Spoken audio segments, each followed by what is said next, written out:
Open up some windows. What's up, fighting game fans? Welcome to EX Saturdays, the show where we talk about the Midwest fighting game community scene and keep you up to date on all the recent fighting game news. I'm NT. I'm Dynamite. I look homeless. And we have the legend of the week, Chris Chaos, joining us. Wow. Hello there, everybody, and thank you for the introduction. Thank you for having me on, guys. How y'all doing? Shoot. Listen, you held it down this week. You deserve the title. Master Mayhem right there, man. You know who you talking to? Thank you. I took 2 naps, so you know. Dang.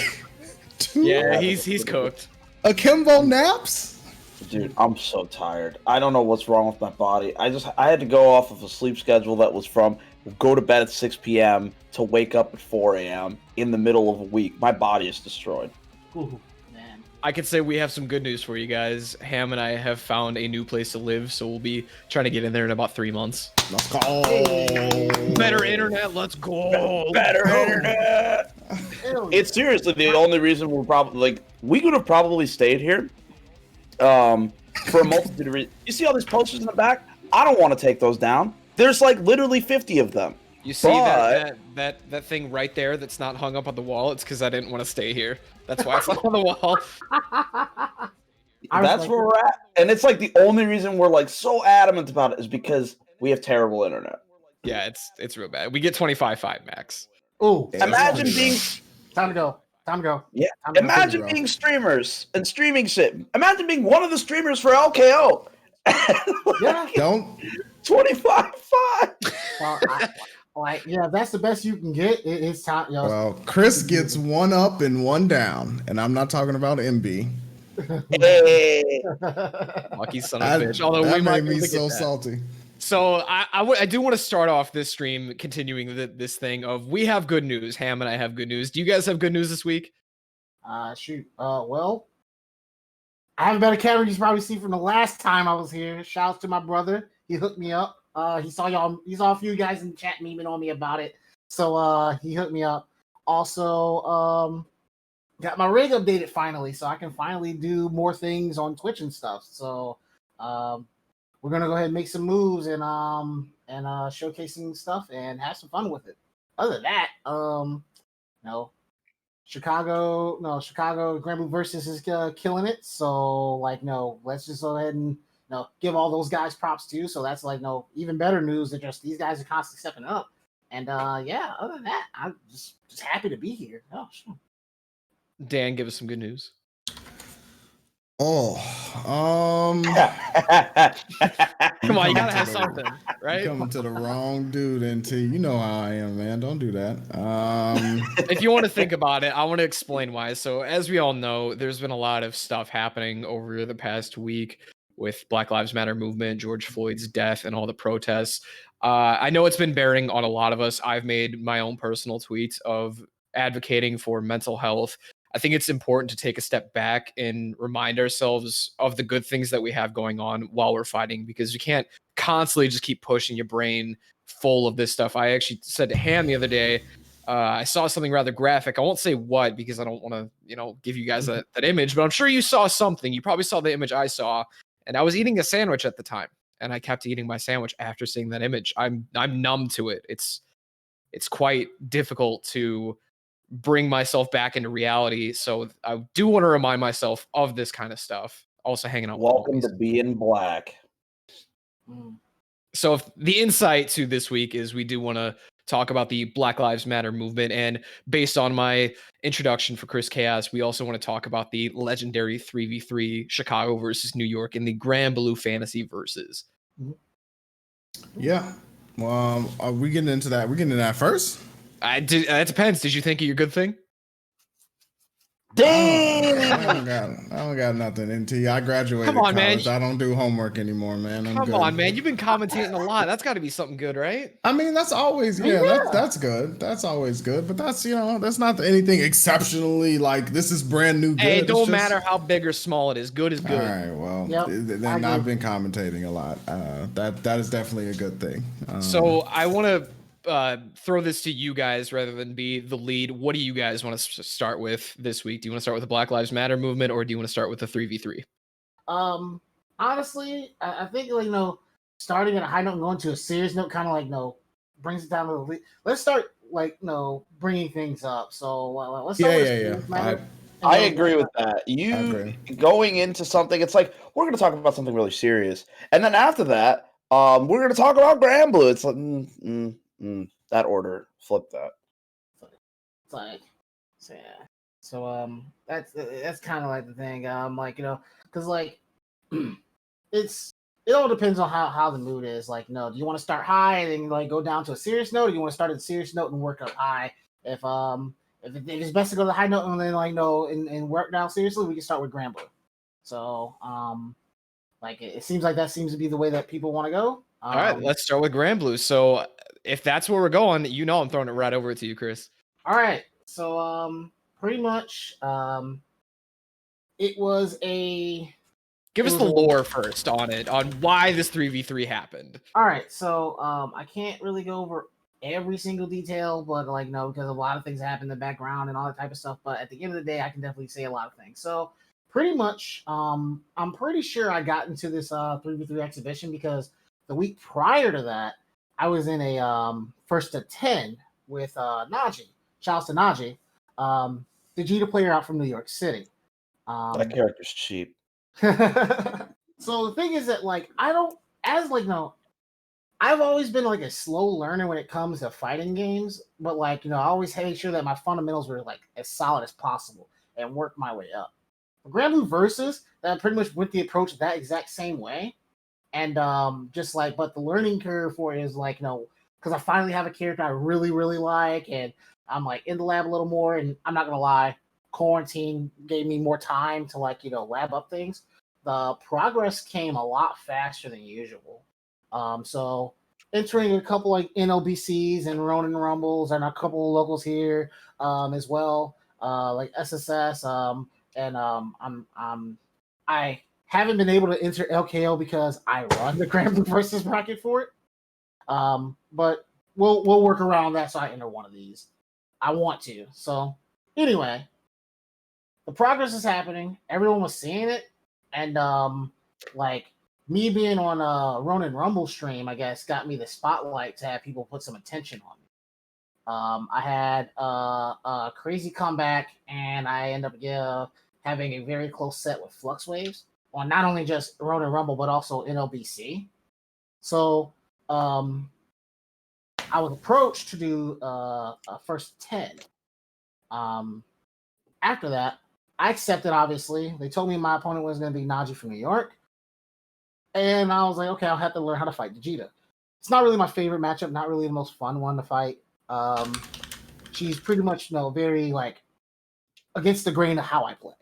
So, with that being said, I went in and did a lot of preparation, a lot of video studying, researching, figuring out what I need to do. It also helped that we played in tournament before. So, I actually have, was able to watch those matches and analyze what I did right, what I went wrong, and how to approach things on for this first to 10.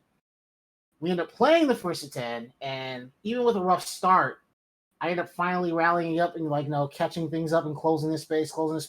But then I ended up finally taking a lead, and then we ended up getting to 8 to 9. Where I remember this. Yeah, I pretty much had set point ready, and I got Street Fighter 5 throw looped, and I did not take into consideration that Najee is a Street Fighter 5 player. So when he threw me the first time, I was like, all right, he's probably gonna go for a strike, like a shimmy or something. No, he just threw me again. I was like, okay, this is definitely a setup for another shimmy. Threw me again, and I was like, dang, all right, I have lost way too much health, and then I just lost it, and then that's when we got to 9-9, and that last game was probably it was probably the craziest round of the entire set, because the first round I got perfected, the second round he got perfected, and then the third round was pretty much just a battle mid-screen, which I ended up winning in the end. And And a lot of Chicago was watching that. A lot of New York was watching that as well. And like, I'm pretty sure it wasn't the expected result that people were looking for. And it was, and at the end of the day, it brought a lot of even more attention to everything. So after this is over, I'm pretty sure with the Black Lives Matter George Floyd incident that happened shortly after, or just around that time, I want to say. I don't exactly remember when. But the thing is that the Ronin Rumble staff wanted to do a Black Lives Matter exhibition and a charity, and bring funds in for folks. So of course, I of course will wanted to make sure that I was able to support, get in there, involved. I had plans for Thursday already, so I ended up having to wrap all that stuff around and do it early Friday, and I was able to get that adjusted, and we end up I was able to also create a team. They weren't really sure of how to balance the teams or anything like that, so they kind of just jumped the gun, but they allowed me to go ahead and give a team to go ahead and to switch the teams up on our side to try to make things entertaining. Zach and Seth series, shouts to those guys. They saw and understood and the situation, and they both respectfully stepped it down and allowed me to pick two other Chicagoans to play in that 3v3. I wanted to go in there with with players that I felt that could do really good in a 3v3 format, because I wasn't really sure. I thought I was kind of expecting a 2 out of 3 3v3 thing, kind of most usual cases and whatnot. And so I was like, well, we get a 2 out of 3 situation, it gives those guys one game to adapt, and then they can actually get their game going. So that's why I chose the team. That's why I chose the team the way I did, because I felt that Kilo, after a first game, if things go rough, he can definitely switch it up and know how to hit people. And we've seen what Kilo does when he hits people. It's a lot of damage. And and T-Bola is just an exceptional player. He even though he plays Luane, which is considered one of the worst characters in the game, he's just a special talent. And he doesn't get a lot of shine.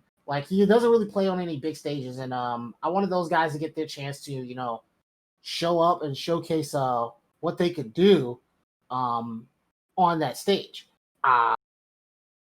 That's on me. I should have been more responsible to take in consideration these guys has never been there. So that's kind of why, at the very beginning, we were getting steamrolled in that first of 5, especially with the format that they told us at the last second. KOF style format. KOF style format, where it's just one and done, and then you pick your order, and then it's one and done. And so it's up to the teammate to all three to adjust on the fly. So before we move past, so we're in your story right now. We're at the 4-0. Before we move into the latter half of what happened, I know you've been a part of other team battles before, so you have the experience of knowing the differences of what a team battle is compared to tournament matches or a tournament run. Yes. Just for people listening who might not have that sort of insider take, what are some of the key differences to you, and what did you tell T-Bola and Kilo, since you were the captain of the team, right? You were the one that Ronin Rumble said, okay, go ahead, pick your 2, and then we can run it. So what were you telling them going into it about the differences? Because T-Bola and Kilo are really young, all right? They're relatively young. So what were you telling them going into it, the differences between this type of matchup as opposed to just being in a bracket? My thing was that I told them that play it slow. Get some information, because we are in we have to win 5 sets. So take your time to get as much information as possible. Don't let the score really get to you. We'll even once we figure out what these guys like doing, how and what adjustments we point them out, and then we put them in our own game. So it's a lot different than like being a crucial 2 out of 3 situation, and then like playing it out in one game, and then like sitting down and being like, okay, before I go in, how I do this, because it's a one and done. You have to take that information for the next time you run into them, like win or lose. So like it's more keep mental notes on what's happening when you're playing, and also when the other guys that are stepping up playing. Because you may see some habits and tactics that they're doing that may also apply to how they're going to approach you. Right. It's all a strategy game. Like fighting games are all about strategy, but at the end of the day, this is even more strategic because it's the long game. Like you also can't show all your cards very soon because playing some 40 chess. So yeah, exactly. So if you throw everything on the table right out the gate, it becomes very hard to adjust or pull out of your bag something that you'll need to close it out. So you don't want to play all your cards too early, essentially. Okay. Exactly. That makes sense. That definitely makes sense. And so before this, obviously, team battle format, what were some of your, because you kind of talked about how you were looking at it for T-Bola, like helping and coaching and being that captain for T-Bola and Kilo. What were some of your, because you're the only one that have fought all 3 of these people before in the past, right? I believe you fought Tega, Sonic Soul, and Najee before. Yes. So what were some of your, knowing that you had to play this dual role of both competitor and kind of coach captain, what were some of your thoughts? How did you manage that mentally? You got these 2 other guys on your team that you need to back up, but you also have your own play that you need to make sure is solid as well. It's a good question, actually. So before this whole exhibition started, I ended up writing a Google Doc to get a bunch of mental notes together to pass along to them before this whole thing started, because I knew I had that experience and that information. I know these guys didn't fight all of them, but I figured with T-Bola having a zoning based style naturally with Luane, he can use a lot of my mental notes. He can also with how I understanding how these guys like to approach. It would give Kilo a good way of knowing how to get his hits. So I pretty much took notes on all 3 players from my video analysis, and made a Google Doc and passed it on to those 3 and been like, hey guys, we got 3 days to get it together. These are notes. Have at strategize around this, and so that you're comfortable, because that's the key thing. They're new to the scene, relatively new, and so being on this type of stage, it's hard to get into a comfort zone, especially when if you're constantly watching into the chats or whatnot, you'll see a lot of people getting rowdy and such. And it can definitely wear at you. So I was wilding out in the chat the entire time. I noticed.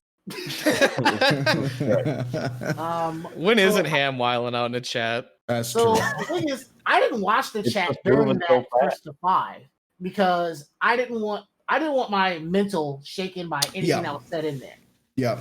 So I did not see the chat. I was not worried about the stream. I was worried about my guys and where their mental was at, which is why when we went into this thing, I was like, what is the most comfortable starting order do y'all want to go with? Yeah. So I let them go ahead and choose positions that they were more comfortable with. And I said, as a captain of the team, the veteran of the team, I should say, I felt that, I would have to be the one to be the one to adjust hard as possible. It also didn't help that every time I went up, they had Najee ready for me. I noticed that. So yeah, they pretty much game plan to have Najee just flat out kill me. Right. So you guys were at 4-0. Chat was wilding out because the new NYC was running through the chat. They were talking some Lord Jimmy Bones from Canada was smoking us as well. He's just sitting there shouting free 5-0, free Chicago. It was all there. I get to go home now. New York's just taking the title. Just give it up. Yeah, and much love to LJB. I love Lord Jimmy Bones. He's the homie for sure. Dude is always cool. He's always chill. You know, I say what up to him every time I see him. You know, I just try. He probably doesn't even know who I am, but I just say, "Yo, Jimmy Balls, what's going on?" He's always chill. But it was wild. At 4-0, it was wild. I'm on the mic with Cola. You know, we're doing our best to be that counter voice along with, you know, Ham and NT and Seth in the chat and all the other Chicago homies. Macho was in there, Zach was in there, Seth Series, all the Midwest Movement homies, everybody from Chicago, Kizzer, you know, everybody was in there. So it's 4-0. What do you tell your team when it gets to 4-0? Okay, so this is something I learned from Mighty Mar, and actually got a tip from him on it. It's like, it's always good to play slow to get your ideas, like you get everything going and get information. But the thing is, when you're fighting like stronger players, you got to be able to know how to change the tempo shift. So the thing is that like me and T-Bola were more likely, like we were playing on like a cold pace while Kilo was playing on hot. Yeah, because that's just the natural. That's just the natural game pace of our actual gameplay. At that point, I was just like, we're 4-0. We should have enough information already to like just run our game. We have to like pick up the pace. And Rock Lee take off the training weights. Time to get serious. That's the only good episode of that show. So stop playing, Ham. Stop playing. Anyway, continue, Chris. So pretty much. Hey, Seth, shoot his ass. I don't care. Just get him out of here. Like a lot of the guys in there were they're like concerned with the score. They're like, man, it's 4-0. I don't know what to do. Like, forget the score. This is for charity. Because it's more of a mental thing than anything. I didn't want the score to affect these guys. I was like, we're here just trying to play our best game. Like, we're 4-0. Don't go like, no, play the best game you got and let's just make things happen. And then, like, you know, me and Kilo did play better, but we didn't clutch it out. We didn't like get the W's. But T-Bola just stepped up super hard and got us a W. Yeah. So like, no, the fact that he stepped up and did it again, and then like, you know, it got me to finally get into my groove, and I started warming up as well. I was able to go ahead and you know, get a W on Tega, and everyone knows that material. I'm gonna keep it real with you. Tega was beating the fuck out of you guys. Yeah. Like, of all of the people in that entire lead up to the 4-0, Tega was fucking y'all up. I was like, Jesus Christ. Yeah, so every time he came up, I was like, oh, but it's still Tega though. Like, fuck. And that's the thing, you know. Like, I wanted to make sure that like, I felt that in order for things to turn around, I had to start like being more aggressive with Tega, because I was playing way too passive, and I was just like, wait, I've seen him fight Sonic Soul all the time. Sonic Soul just like, no, gets in that ass. Yeah, so he just does it. Yeah, Tega was actively mauling all three of you, like especially in the beginning. Like that was his whole game plan. Was just Tega. It was rough. It was like 80 to 85% maul, and then he would space out into a range where he could use the dash thrust to go back in and whiff punish you guys. And that was pretty much the game plan. I mean, not to simplify it, because Tega obviously has the layers of mix that's necessary to be successful in the game, but at a bird's eye view, at a high level, that's kind of what was happening. Yeah, and you're right. Like, he pretty much put the pressure on us, and then he hung back to let us, like, you know, fall into traps. The problem is, like, you know, like, the thing is, like, I noticed when he was fighting Kilo, he really couldn't get that. Right. So, and then I realized, I was like, well, Sonic Soul kind of just rushes him down from my video knowledge. Let me just do the same thing. And that's how I got a win on him. And then, like, you know, after I got a win, and, like, you know, Kilo was able to, like, you know, get some adjustments, and then T-Bola's got us another win. So now it's like it then became 4-3. Yeah. So before we move forward from 4-3, after 4-1, what was your communication to T-Bola? Because I mean, T-Bola honestly, he anchored it through, right? Yeah. Like if it hadn't have been for what he did, I'm no slight to you or Kilo. Right. If it wasn't for T-Bola, we would have lost. Yeah. I'm gonna be real with you. If it wasn't for him stepping it up, we would have lost that set. Yeah. So I gotta give him like credit to him where credit is due. He was the best player that day. He was the best player that day. Like Ebola was on another real. level after 4-0. Yeah, he was on another level for sure. Yeah, so what was your Twitter profile name? The final level. Yeah, he was on final level stuff. He was on some Ultra Instinct stuff for real. But so after he finally got the first one, it was just me giving him a morale boost. I was like, yo, this is how it should be done. Like, this is how you should play, and this is what I know you for. Like, this is your game. This is how you play. Yeah. Just keep it up. To be honest with you, I did not see the T-Bola that I'm used to until that game 5 where he took it, where he just kind of wiped the board. And I was like, in my mind, obviously not on the mic, but in my mind, I'm like, this is what I'm used. Like, there he is. That's the T-Bola that I know and that I've seen time and time again. He just needed to get into a comfort zone, honestly. Yep. I'm pretty sure, it having the pressure of being a first to 5 and also having charity on the line and stuff like that. It was all probably just mentally stacking him. Until I was just like, dude, don't worry about the score. Don't worry about the results. Just play the game. Whatever happens, man. And because my thing is these guys are talented. These guys are talented. We've seen these guys do work. So it's not a question of if they're good enough. It's just more of just getting them to a point where they feel comfortable in these settings to play the best to their abilities. Yep. And that was pretty much all my main job was as the veteran on a team. So when T-Bola started cooking, I was like, this is what we needed. Yeah. This is what I needed this is what I needed New York to see so they can be like, we really don't know this matchup. Yeah, so it gets to 4-3, mostly off of, the back of T-Bola anchoring it for those 3, especially those 3 games. Oh, yeah. It gets to 4-3, and you're first up for Chicago, right? Yes.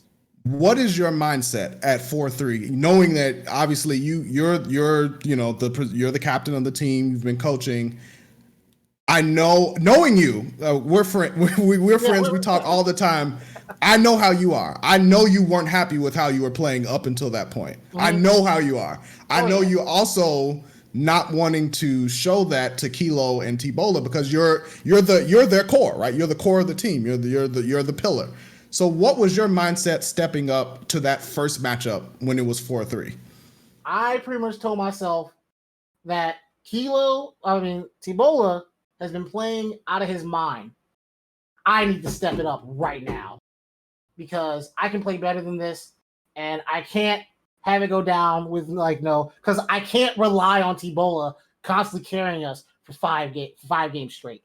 I can't have that because he could probably pull it off, but I'm not. It's not reliable. It's not a reliable tactic. So I pretty much told myself I am playing way too slow. This pace is way too slow. I need to finally. I just forced myself to just kick it up a notch. I was like, it's time to run at these fools and kick their ass. Yeah, okay, I like that. I like that. So, because the thing is, funny enough, Mar messaged me. It was like, "What are you doing?" And so I had to get a pep talk from a PM. And if you guys don't know, Mighty Mar he's your fighting game coach. You talked to him about games you were competitive in, et cetera, et cetera. I have literally told him that you can ask Mar dirt on any game and he'll give it to you. That's true. That is fact. And the thing is, it's sometimes it's too much. I see him we're at Ignite and he's sitting at a setup and then he just so happens he's playing some game I've never seen played. I'm like, well, how does this work? And he goes, come here, I'll show you something. And then I'm there for 2 hours and I played no casual. People are leaving. I'm like, damn it. Yeah. I've seen Mar enter a venue, stare at a game for 90 minutes to 2 hours, and then just go and do something else. And I thought he was just watching for entertainment purposes, but he has that type of mind where he is recording everything he sees and putting it together. That's just the type of person that he is. So shout outs to Mar. He's a homie too. Everything. Yeah. Before I get further into that this exhibition, I gotta give Mighty Mar his shout outs, man. He's been doing a lot for me and the scene. And he doesn't get the respect he deserves, in my opinion. A lot of people know about him. A lot of people respect him for what he does in VSAV. But the thing is that he's also somebody who just wants to help. He wants to help our guys. And and he's always open to that. It's just that everyone is just so stuck and so stubborn of like, I got to do it my own way. I'll figure it out on my own. Sometimes it's okay to have some help. And I was there too. I was definitely one of those guys of like, if I can't figure it out on my own, it didn't mean anything. No. Get some help. You're not going to be able to know. Like, you're Stop not it. going to Get some help. Stop it. Get some help. It's like he said, the Jordan meme. Seriously, like Yeah. we are. Like, there's a reason why it's a thing called fighting game community. We are a community. We work together. Like, this solo thing doesn't work. That was a thing of the past. Back in the day, before they had a YouTube and other things like that popping off like that, they had to learn that way. Now we have YouTube, Twitch, freaking Discords, Twitter. We have so many ways of outlets of like just getting information and putting information out there. Like, it makes no sense why we shouldn't get together and sit down and have a powwow and watch these matches and videos and analyze ourselves to better ourselves. And to be quite honest, fighting games are so deep, there's no way you can gather all the knowledge that you need by yourself. There's so many different characters. There's so many different depths of each character. There's playstyles you don't even know that exist unless you go find it. Because how I play one character is not how someone else might play that character. And I can't learn how my character works without talking to other players who play my character. Exactly. You ever watch Rakuto Astaroth? Do you know what that looks like? You ever watch Klopp Astaroth? Yeah, it's like the same character exists on two different people, but they're just nightmares of difference. Like Rakuto, space control, zoning with a grappler, and then you have Klopp, and he's only doing command grabs. He plays Astaroth like Talon. He just gets in and is in your face the entire time. That's it. He just hits buttons. It's great. Yeah, and that's kind of what like I wanted Chicago to. I want our scene to start understanding is that like, you know, we need to start utilizing everyone here better.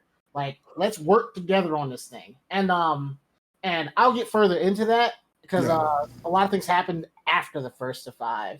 Going back, because I want to walk through this at the pivotal points because I want people who are going to listen to this and listening right now and people who listen to this in the future to understand the thought process of making a comeback and what that entails, especially as a team. Like, because doing it by yourself is one thing, but this was a team effort. So it's 4-3, and you're up first for Chicago, and you already said, you know, you needed to kind of step up your game plan and not leave it all to T-Bola. So you're stepping into that, and your first opponent is Najee. The guy who had been stomping me for quite a hot minute. So my thing was that, like, I started fighting him, and I was like, I just need to, like, put the pressure on him because he's way too comfortable at approaching me. So I'm going to have to make the adjustment to bring the game to him. And also, in the process, while I'm making my offensive approach, keep zoning in check so that, I just maintain control of the space in front of me. I was like, he's going to DP me, just as long as it's mid-screen, whatever. Like, I'll recover, I'll play defense, and I'll run it from that. And doing that got me the win from after recovering from the first round loss on that set. On that time. So after doing that, I was able to finally like get into a groove, and I'm like, okay, once I beat Najee, I was like, that's a morale boost for the team because they've been seeing me struggle against him. Now that they see that I beat him, and I've already beaten Tega before the set before that, now I got to go ahead and beat Tega again because I felt that me showing that I can actually beat him now really puts us at a key point to where these guys are being like more comfortable playing. So after that, going into fighting Tega, I was just like, you know what? I got to put the pressure on him. So I pretty much, maybe did a little bit of Sonic Soul stuff and just did a lot more calling out. Instead of like, doing like, the jump light option select and like, having a little select combo, I wanted to make sure I was just like, nah, dog, I'm calling you out. This is how it's going down, and I'm in control. So I knew that he liked using teleport on Wake Up a lot. Yes. So yes, I was like, As soon as I put him in this corner, I'm gonna do this meaty setup with this jump H. He's gonna jump up and try to come down with falling JH. So I'm gonna make sure it's as meaty as possible so I can super jump and air scoop him right back where he needs to be. Because now since he used the EX version, it's on cooldown, which means I have 8 seconds to maul him in the corner. Yep. And that's pretty much what I went about. That was the entire game plan for that entire match. I lost control in the second round, but it did not deter me from sticking to the game plan. Like, I was like, this is the moment. I have to do this. I pretty much put it on me to do my part. I have to do my part right now because I have not been stepping it up as a veteran on this team. Like, if I don't do damage right here and now, it's going to be hard for these guys to keep up the momentum. I can't rely on T-Bola to constantly sweep. So I got to do something. If I can, and then I was like this. I told myself, if I beat Tega, I beat Sonic Soul earlier, I'll do it again. So I was like, as soon as I said, if I can beat Tega and take him out, I'm OCVing. So as soon as I won, I was like, we got this. We got this. So all I have to do is play clean against Sonic Soul. And the thing is I have in my notes is that a lot of the guys from that region like to disrespect on wake up or jump out. So my whole mentality was as soon as I get on Sonic Soul, just keep meeting him. I was gonna and beat the respect into him. I was gonna mention that. It works for them. They know how to disrespect you. They know how to constantly jump out of your pressure and disrespect and that's just the key point. So I had to strike at what they were what they specialize in. And so as soon as I did that, I was like, he's gonna press on wake up, he's gonna jump on wake up, especially if you're on him. So I'm gonna just keep doing it. And every time I had the advantage and I kept on him, he got counter hit. He was just stuck. He tried jumping out. That's what you probably saw the air scoop I got on him because I was just I'm too far to get a solid meaty. So I'm gonna step up and then crouch, and then if he jumps, I'm super jump throwing him into the corner. Even though I threw him out of the corner because I was mad because I'm like, you actually did this when I've been calling you out for all. Okay, so I was mad and I was holding back and I threw and I was like, you know what? I'm gonna just go ahead and do a sweep and make sure it's as meaty as possible. So even if he does wake up and block it, I'm still safe. I just need the positioning. And then I hit him. And I was just like, that shouldn't work. I was like, after a while of getting meatied, eventually, in most circumstances, somebody's gonna get hit overhead because they're gonna go, I have to block in the corner. I've gotten meatied about 10,000 times, and it's like, nope, you just keep getting meatied. Why? Let me tell you something about that. And looking at it from the outside looking in, you're absolutely right. However, when you're sitting down playing, and that's what you've been doing all the time in your natural gameplay, it's autopilot. Having that adjustment is not going to click like that, especially in a best of one. In a first of one, best of one situation. And I can even also say from a different perspective, sometimes having that mentality is to your advantage because I have been in plenty of situations where I'm in a certain situation. I'm going to say they're not going to do it a fifth time. And then they do it and I get hit because I didn't expect them to do it a fifth time. I stuffed you 4 times. You should know better. No, they still do it. And then I get hit because I definitely, that's my play style. Okay. So Chris, you and Sonic Soul, for people who don't know, play the same character. You both play Matera. If you watch the mirror match between you and Sonic Soul in that 1st to 5, despite the fact that it's the same character on the screen, if you took that away, it's almost like you guys are playing 2 different characters, or at least 2 different versions of the character. I noticed that Sonic Soul, especially in that 1st to 5, and I've seen him do it plenty times before. On Wake Up, he loves to TK EX arrow. He it's a great move. It's a good move. Don't get me wrong. It's not like it's a bad move. It's a really good move, and it disrespects a lot of low meaties. It also disrespects empty jump low setups off of safe jumps, and it blows up throws. Yes. And overheads. So what I noticed you don't actually do that quite that much. I don't even think you did it. Maybe you did it once in the first of 5, but you don't do it. Why the differences there? This is my biggest question. Okay, so the thing is that like that's more of a gameplay thing. That's more it's an offensive action, which is Sonic Soul, if you notice, is an offensive player. Yeah. He plays very aggressive and offensively with Matera. Yes. I'm more defensive. I'll sit there and I'll choose and pick my spots when to like disrespect. Like, you know, I'll keep playing the far range zoning game and like, you know, and use butterflies to like actually, you know, establish my space. The way I play does not really benefit from the EX shot unless I have to in the corner to keep the pressure. Okay. It's not a big key tool for my gameplay. Is it good? Absolutely. I end up having to like, you know, use some of it. Sometimes I've used it randomly at times, and like sometimes it works, a lot of times it don't. Why? Because it's not in my repertoire of tool set. It's not in my natural tool set. But it's something that is very strong and very useful. And the thing is, we also play in different regions where players play differently.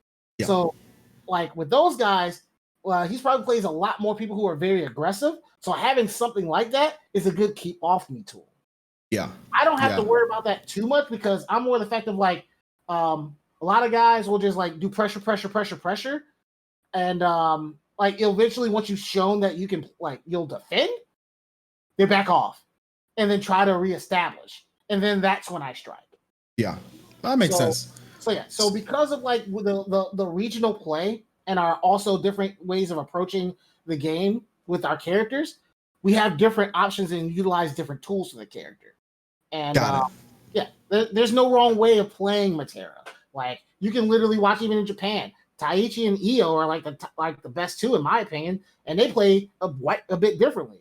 Like Taichi's very setup oriented, Io's very like control and basic. So obviously I come from the school of Io, and Sonic School comes from the school of Taichi. So that would make more sense. Even though I watch a ton of Taichi, there's a lot of things where I'm like, I can't see me doing that, or I'll have this in case this situation occurs. It was the same thing when I was watching him play Yukari. Like he was a very offensive, aggressive playing Yukari, but like he had tools and options where I'm like, I need to have this in the pocket in order to better myself, but this isn't going to be a constant thing. Which is why when you saw the gameplay shift when I fought against Sonic Soul, I had to play very offensive. And I had to make sure that I put it on him because I'm going to beat the respect into you for the next game because I know I'm not going to get it from you in this game. Yeah, that makes sense. So yeah, like in a best of one, it's like I'm gonna have to do this so that you remember it for the next time, and I'm still going to check you for it, guilty until proven innocent. Yeah. So it gets to 4-4. You OCV. First of all, how did that feel? I'm not gonna lie. I popped off. I literally flipped this chair I was in. I'm not kidding. I flipped this chair. My stick fell out of my lap, and I was just like, "Let's go!" and me and T-Bola and Kilo were in a group chat, and like they popped off too. Like we all had a moment. We were just like, we just tied it up 4-4. Everyone doubted us. It's time to clinch this thing. So, like that was like the Omega morale boost. Because I also have to say that I know you weren't watching chat, but ever since the first win for Chicago, all of Chicago was already popping off and saying we won. So many predictions. Like, Chicago just won. We're taking it. When I was on the mic, I was saying, even when it was 4-0, I was saying, when it hit 4-0, I said, you know what? It does look bad, but each player from Team Chicago has done things that shown that they have answers individually. Mm-hmm. All I said, and I was joking because we were making the pizza jokes and things like that, just trying to keep it hype. But I was saying the ingredients for winning are there. They just need to put it all together and make the dish. And that's honestly, and I was halfway, joking because we were trying to keep the commentary fun and a little different than tournament commentary. But I was also serious. I was also saying it's 4-0. But the way that it happened to become 4-0, you saw if you watch the whole thing, you see subtle answers throughout the whole thing.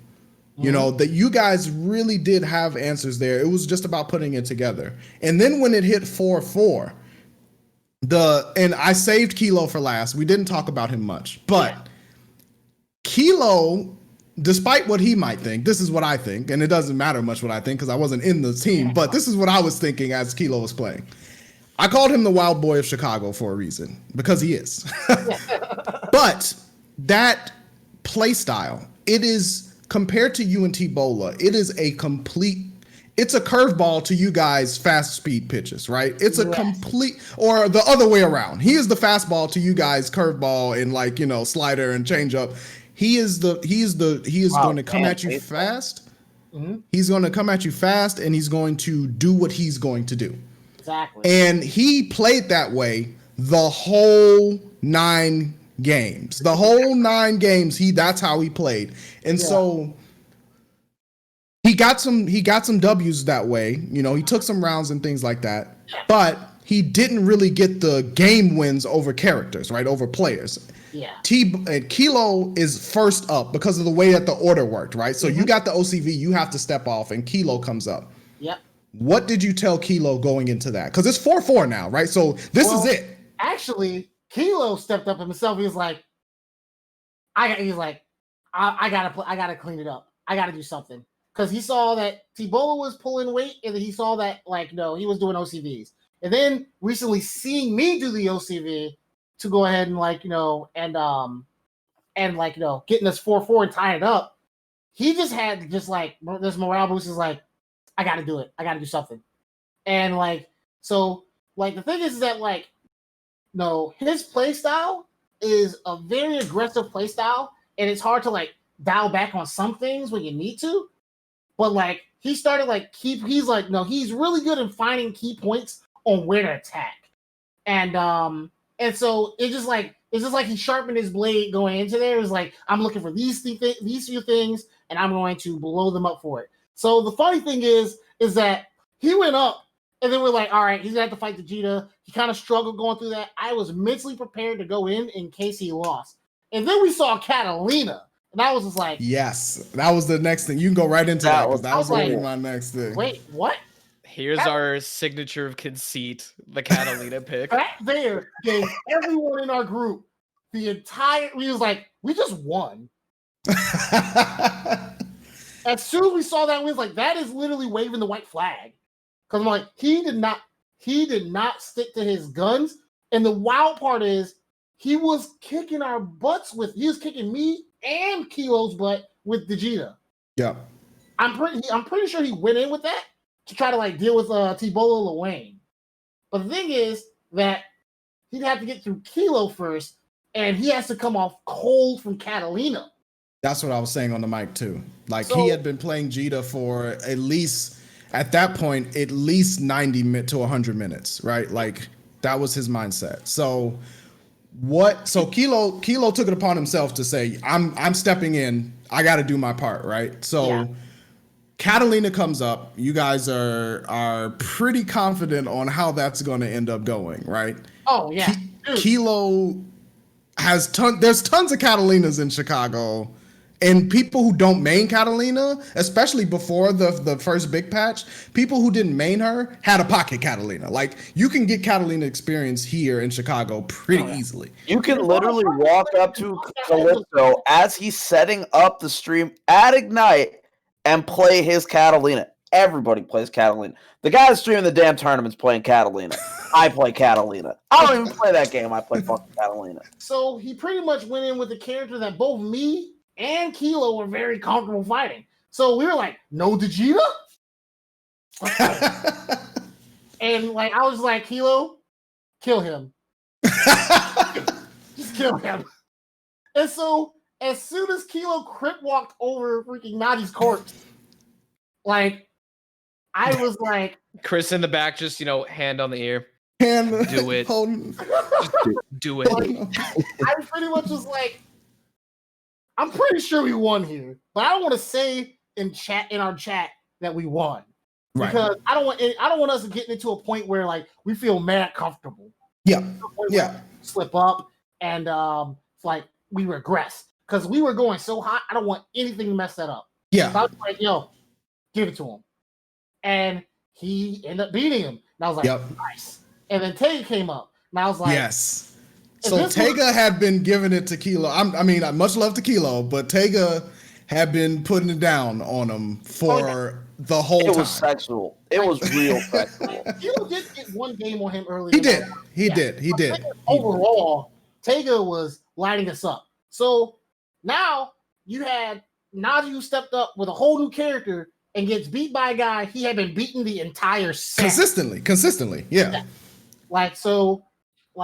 He pretty much lost. They lost that, and I have I'm not in their group chat or where they were discussing their game plans or whatever. But I'm pretty sure there was a discussion about that, and there's probably some type of breakdown because when you're up 4-0, and then these guys run it back 4 straight, and have a potential of now winning, going from we won this thing to we could potentially lose this thing.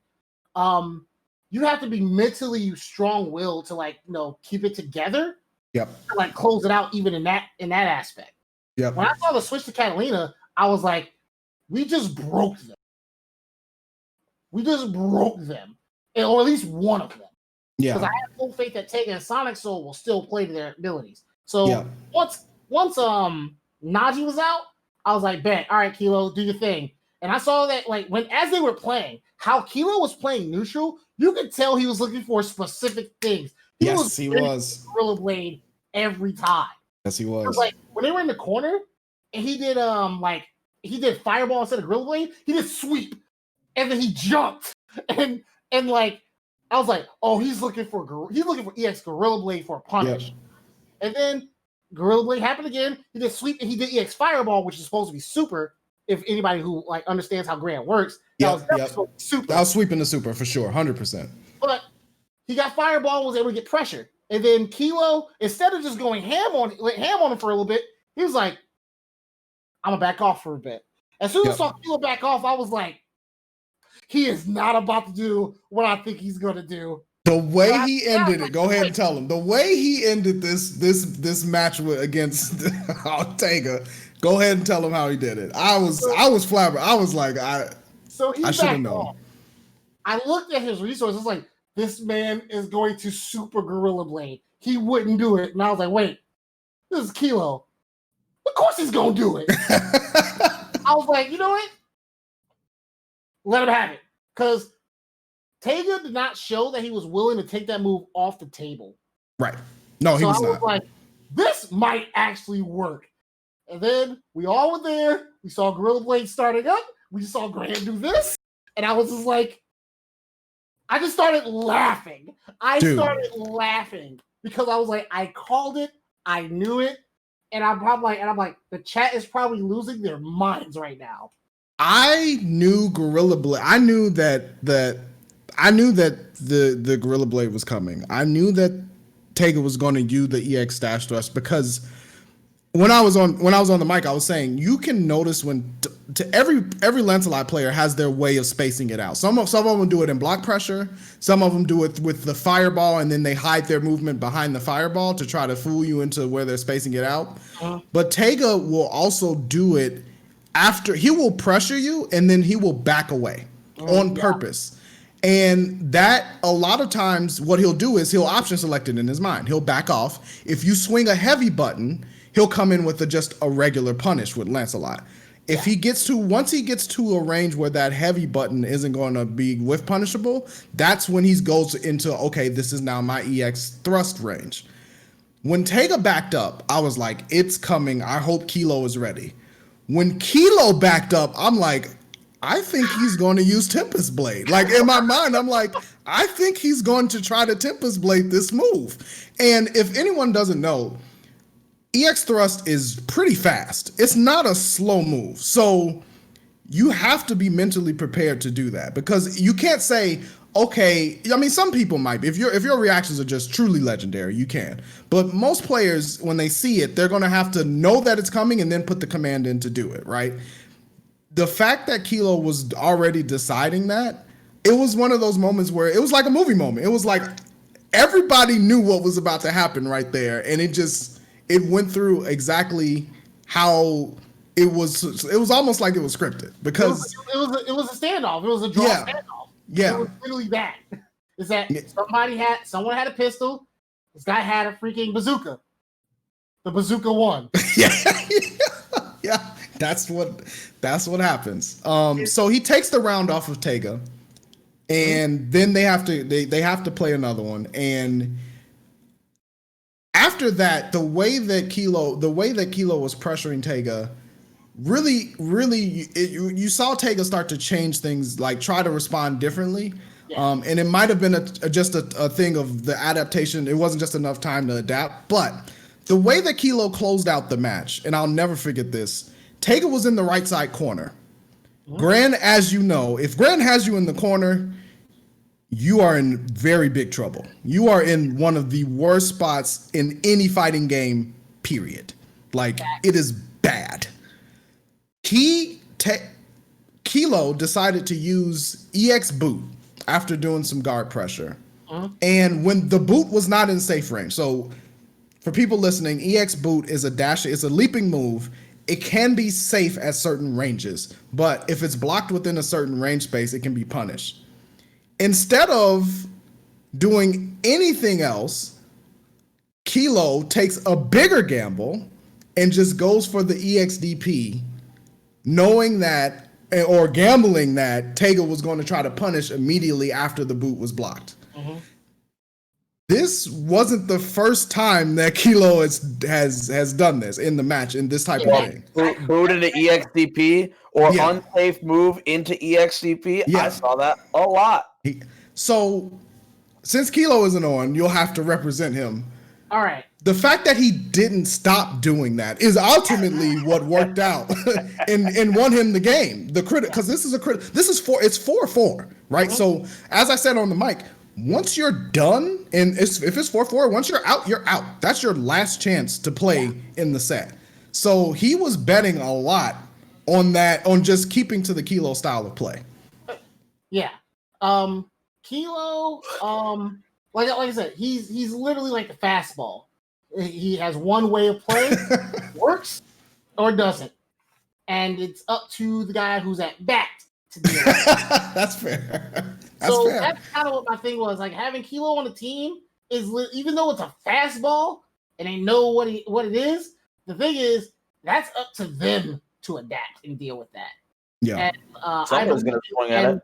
Because the thing is, not only is it a fastball, it's not a fastball to like strike you out. It's a fastball to bean you with it. Like, it's one of those bean. Yeah, it's actually it's a bean ball. Yeah, it was literally an intentional bean ball to throw at the opponent and to see how they react. And either they're gonna like get hit and shrug it off and come after the pitcher, or they're gonna get knocked out. Yeah.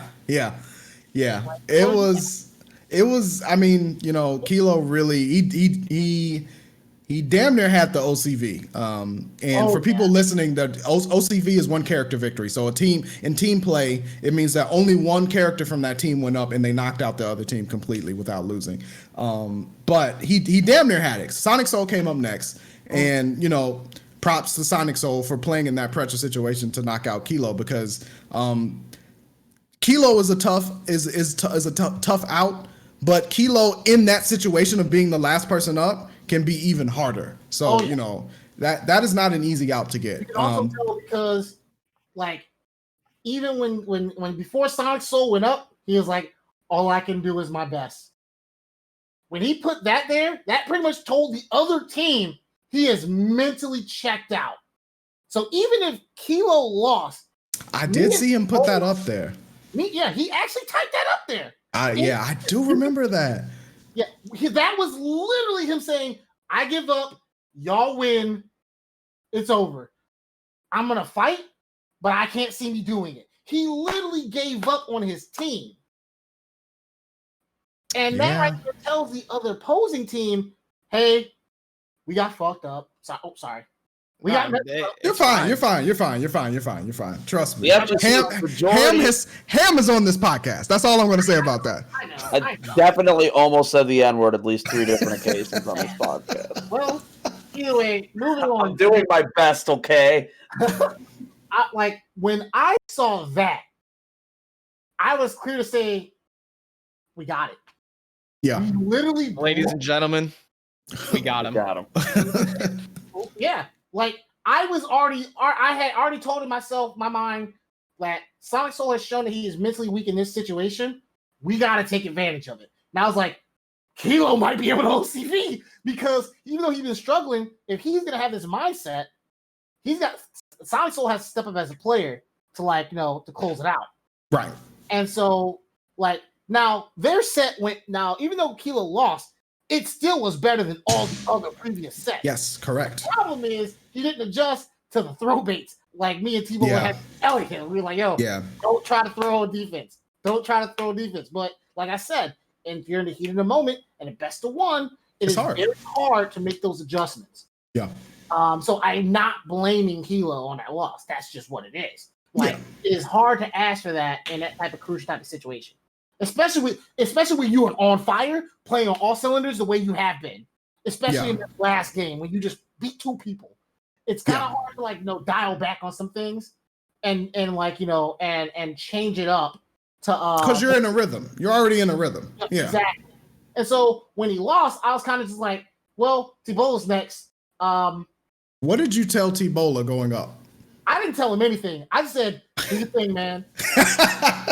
Like I said, when Sonic Soul verbally conceded on stream in that room, I was like, I don't think we can lose now. But even if T-Bola loses, I have beaten Sonic Soul in both of the run-ins I've had with him in that set, and I was very confident, and I was on fire, especially after OCVing the team previously. Yeah. So I was 100% ready to take up the mantle and be responsible if I had to be the guy to close it out. I was very confident, very, very, very confident in that in my gameplay at that point. I was ready. Like I said, if you notice, it takes me time to actually develop a game plan and get things going and stay hot. I had that OCV got me real hot. I was ready. I was just waiting because I was like, I actually wanted to play Sonic Soul. Yep. But I was like, but if T-Bola takes it, I'll take that too. So the thing is that at that point in time, I said, let me turn the chat on and see what's going on. And then Chicago was gooning. Oh, they were goon squad. They were full goon squad. Shambles. I was like, what? I was shocked because I was like, wow, this is actually a thing right now. I feel like the best way to summarize the Chicago pop-offs during that is the gif of no, not even that. Just how they were acting. I think it was a WWE event. There's the two guys that are in the front row. The guy's got the bucket of popcorn and he's just bouncing, eating popcorn. That's what it was. Yeah, I know which one you're talking about. Yeah, that was, man.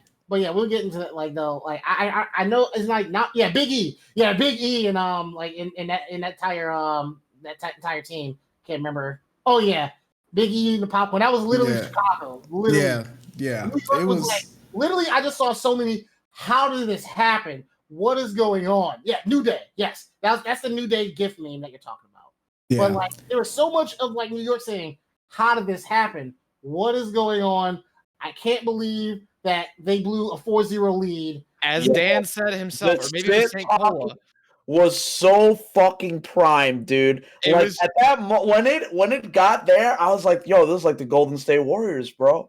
You know it. You remember that. You remember. We all remember that. St. Cola and Dynamite proved that paper plate cardboard pizza will never prevail. Oh yeah, it takes time to cook. Like I said, it takes time to cook. And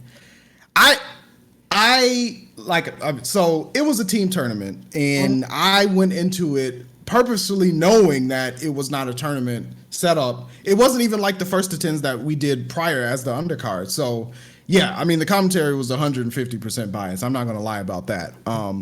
But the shift in the chat from NYC just drowning out the chat to the Chicago, it's just switched. Some people were even I guess maybe they don't live in Chicago or NYC. They were even starting to root for Chicago when it was happening. So it was something incredible to see. What did you tell? So T-Bola gets the win off of Sonic Soul, closes it out. What did you tell them? How did you feel afterwards personally? And then what did you tell the Kilo and T-Bola afterwards? Pretty much, I went in with the expectation of us like pulling out a win because our team has the capability and the skills to do so. Throughout, like you can talk to T-Bola and Kilo themselves. The entire time we were going down, I was like, "It's not over. Do not give up. Keep fighting. We're gonna figure it out. We still are it's not over until you see a 5 on the other side over there." Like you can ask them. Like I did not give up on my team. I had faith in them, and I know that they were going to pull out their game, the best of their game when they finally got in their comfort zone. Like I understand as a veteran guy and like a TO/coach that's been here in Chicago for a while. I understand that I took them literally out of their comfort zone, putting them in here, and I feel that I should apologize. So if they're if tune in, I'm sorry for putting you guys under that type of pressure. But I definitely did that because I believed in you guys' skill, and I wanted to get you guys your chance to shine the way that you should get.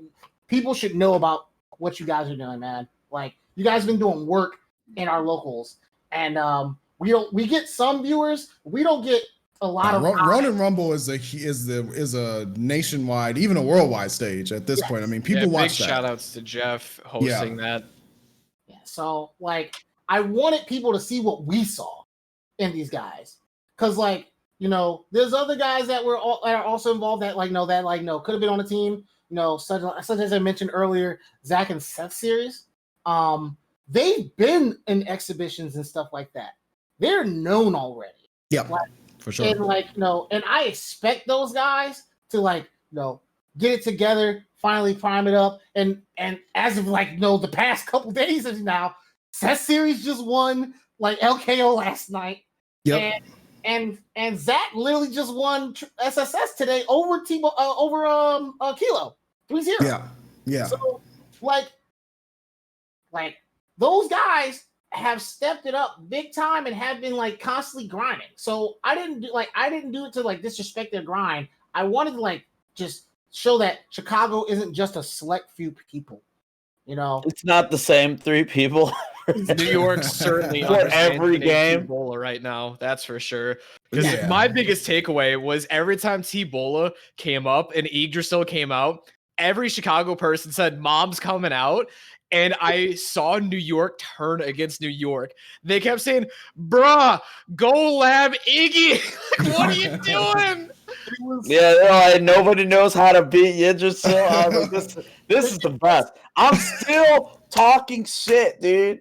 Also, 5-frame Iggy? Hell yeah. for the new hashtag 5-frame Iggy. Yeah, 5 frames, man. Look, it's $3 shape up, 5 frame. Yo, T-Bola, if you ever change your PSN, it's got to be 5-frame Yiggy. It's got to be that. I think the biggest one was, I don't remember who it was against, but T-Bola hit someone with Yggdrasil full screen, and someone in chat was just like, "Why did you literally stop blocking?" That was just the genuine question. Why did you stop blocking? Oh yeah, that's definitely the one thing, the clip that they use actually for the signups for a Ronin Rumble this week. Pretty much, yeah. It was a full screen situation. Sonic Soul had a massive life lead. T-Bola was down quite a bit. He pretty much made the best decisions possible that he could in the situation. And Sonic Soul, after getting hit with the unblockable, ended up making a error and either jumping or hopping and got hit for a ton of damage. Yeah. And it gave T-Bola it shifted from T-Bola having a very little bit of health to Sonic Soul having a ton to now T-Bola having the life lead. That was like a 75 to 80% health sequence. So but yeah, at the end of the day, not to try to meme out on those guys or I'm talking trash on those dudes, because all of them are strong. They're all good players, and they are good players. Their skills. They came prepared, as you can tell, because we got 4-0'd in the very beginning of that. They were very well prepared for this fight. But But I want to say that like I had faith in my team's adaptation skills to like adjust and rise up when the time came. The thing is, I knew since like they were like, pretty much new to the spotlight, I needed them to be comfortable. And that was my key point the entire time we were all together in there. I want these guys to be as comfortable as possible so that they can make the best decisions when they play. Because I know if they can make the best decisions, we can clean up. We can definitely clean it up. Yeah, And we're gonna have to talk about Chicago. You running hard drives when you know that computers have been using SSDs for years, though. We're gonna get to. I want y'all to get there because I know that's definitely not how you guys are gonna play in tournament forever. You guys aren't just gonna go data.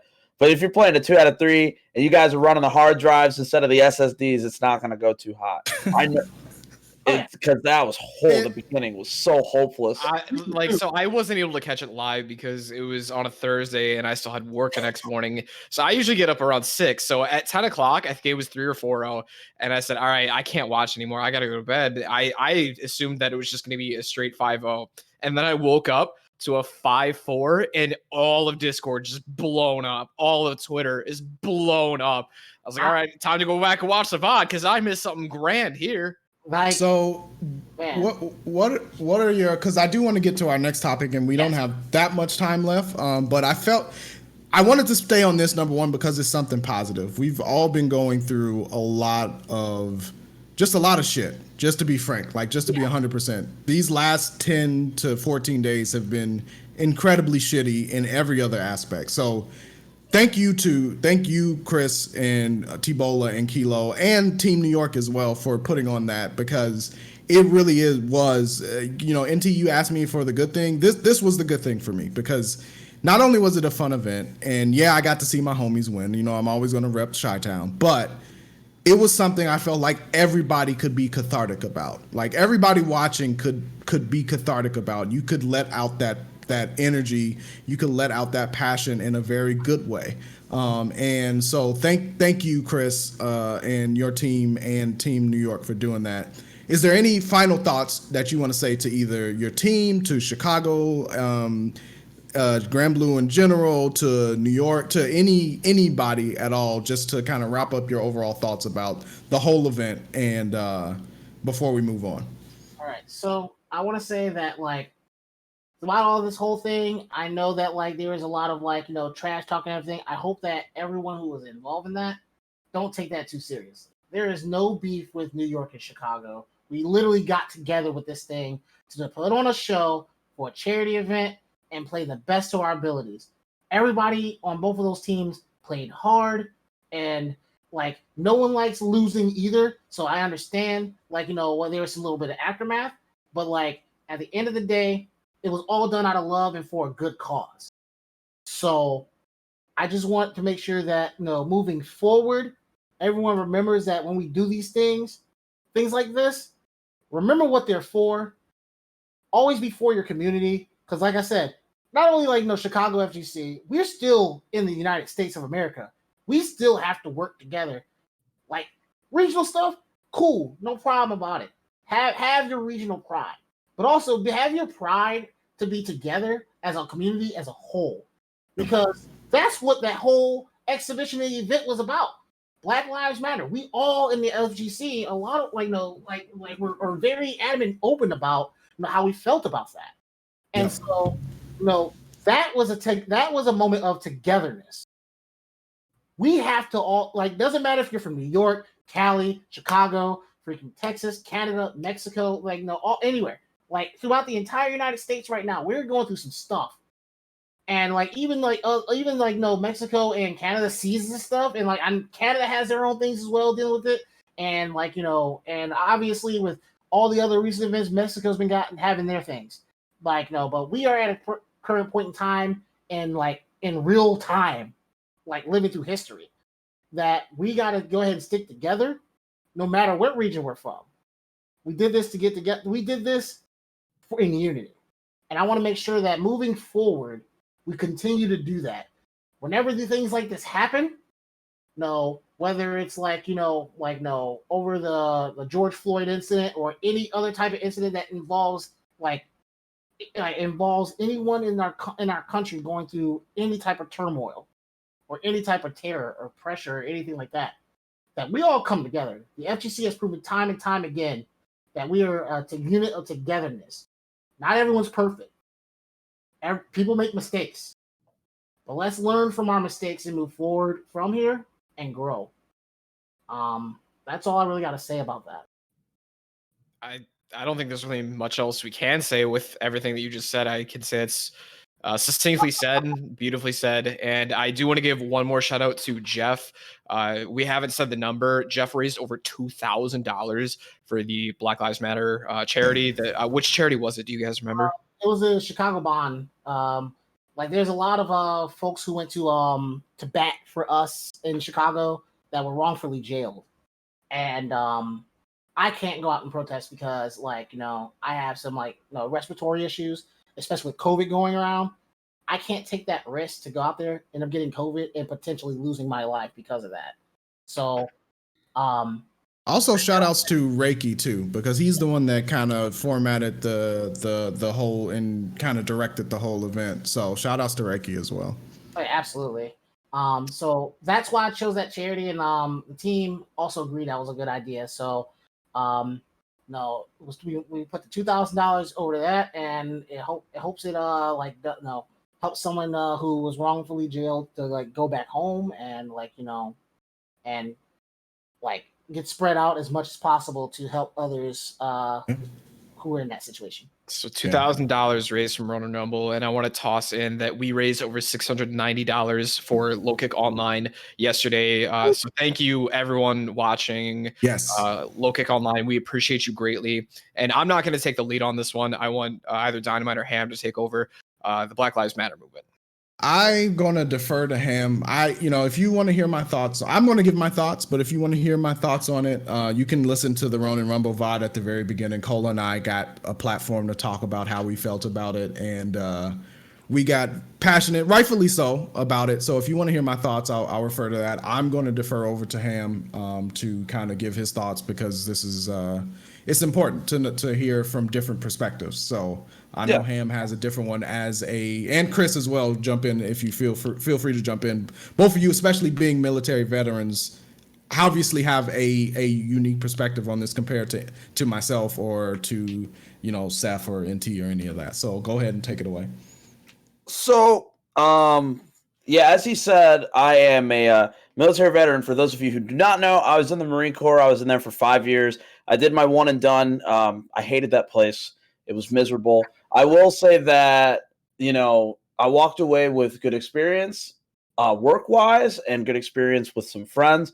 But it was not all it was cracked out to be, partially because of the reasons that we have to deal with today, and partially just because it just wasn't for me. But when I was there, when I was in the Marine Corps at that time, they didn't like me in my unit. They sent me to be a gate guard for over a year, for 16 months, 14 months. And I got to work with the cops that were on the base, and I got to see how people in the beginning, how they're trained and what they're told, and how they react to and deal with people who are causing problems for them. And it's like they hold themselves to so much of a higher standard than regular people. And it's disgusting. It's disgusting. I hate it because I got to see it. My boy Robles, you're getting bodied years later after the fact, because Robles, he was like, yo, dude, we're going to go to the bar. And I didn't know what he was doing. We'd go to the bar. He'd get trashed, and then he'd drive us home. And I was like, I can't do that anymore. I stopped hanging out with him. And the reason that he got to go into the base was because he was friends with all the other gate guards, because he was a military police officer. There's clear abuse of power there, and I don't like it. And people are saying it's not that bad, or you're overreacting. And it's like, you don't know what we deal with because we don't talk about it to you because you don't care. I've been pulled over I've been almost arrested in front of my own house. I've been almost arrested in my own neighborhood more than once in the suburbs. in the suburbs where you would think, oh yeah, the cops aren't as active. No, they're as active. They're just waiting for us to fuck up specifically. And it's like, dude, like I was like 19 years old. What? No, I was 20. I was 22. I was 20. No, either 20, 22.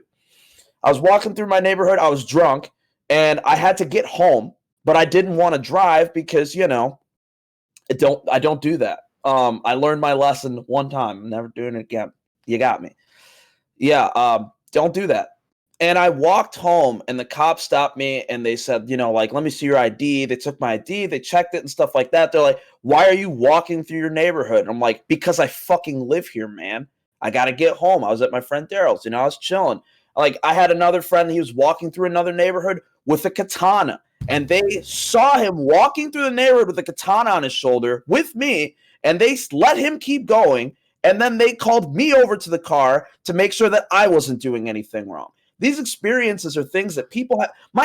I told NT this too. My dad got pulled over in his neighborhood for the first year we lived in Lockport every week, once a week, every week. And years after, when my sister had her first kid with a white guy, and that kid was in the backseat of their car, they said that kid wasn't his.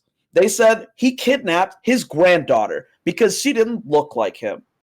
These things are things we have dealt with as a people forever. These are all it's anecdotal. Fuck you. Because it's very real. And it's something we've dealt with our entire time. I dealt with it as a gate guard. The first time I ever had a gun pulled on me was as a gate guard by another police officer who was black, by the way. These are problems that are very real problems. This systematic racism is a very real issue. You can't pretend like it's not there, but you guys have never asked, and you don't care. There's so many people who don't care. I'm glad that I can see that people are now openly vocalizing against it. If you're one of the people that has said, like in the past, like, you know, I've always cared, I just didn't know what to do, you're doing the right thing now. If you can't donate, if you can't protest, you know, at least spread awareness. I'm so disappointed. That's why my Twitter profile says Ham Jams at disappointment, because it's been such a long time. These are issues we've had forever, for hundreds of years, and it is taking until now for people to actually give a shit about it. And I don't know what it was that made this different, because, you know, NT said earlier, oh, I'm so numb to it now because he's seen it. I have gone through that wave of numbness my whole life, where I've gone from giving a shit about it to not giving a shit because I know there's nothing I can do about it, to giving a shit again. And now I really, really give a shit. This is the time to make people aware of these things. If you are trying to tune it out, I don't look away from those things. That thread of like 300 plus horrible police atrocities, I've seen every single tweet. I can't look away from it anymore. Why would I?